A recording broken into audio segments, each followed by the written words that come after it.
माँ लक्ष्मी और साहूकार की बेटी। एक गांव में एक साहूकार रहता था।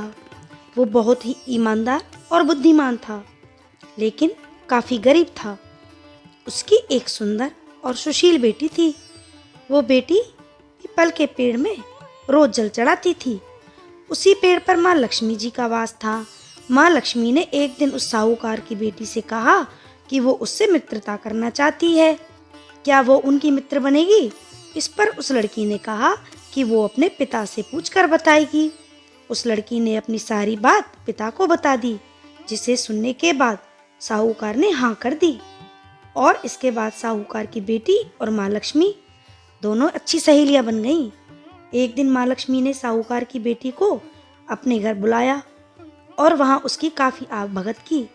साहूकार की बेटी को बहुत अच्छा लगा। जब वो घर से जाने लगी तो लक्ष्मी जी ने उससे पूछा कि वो उन्हें कब अपने घर बुला रही है। साहूकार की बेटी ने तुरंत उन्हें अपने घर आने का आमंत्रण दे दिया।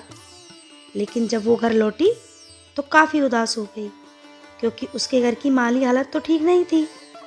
लेकिन उसके पिताजी ने कहा कि तुम घर को साफ सुथरा तो कर ही सकती हो।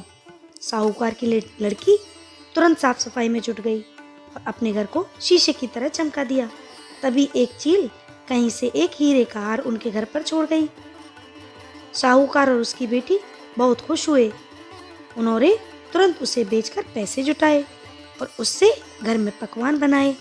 थोड़ी ही देर में माँ लक्ष्मी और गणेश भगवान उनके घर पधारे, जहाँ साहूकार और उनकी बेटी ने उन दोनों की काफी आवभगत की, जिससे दोनों काफी प्रसन्न हुए और साहूकार और उसकी बेटी को आशीर्वाद दिया।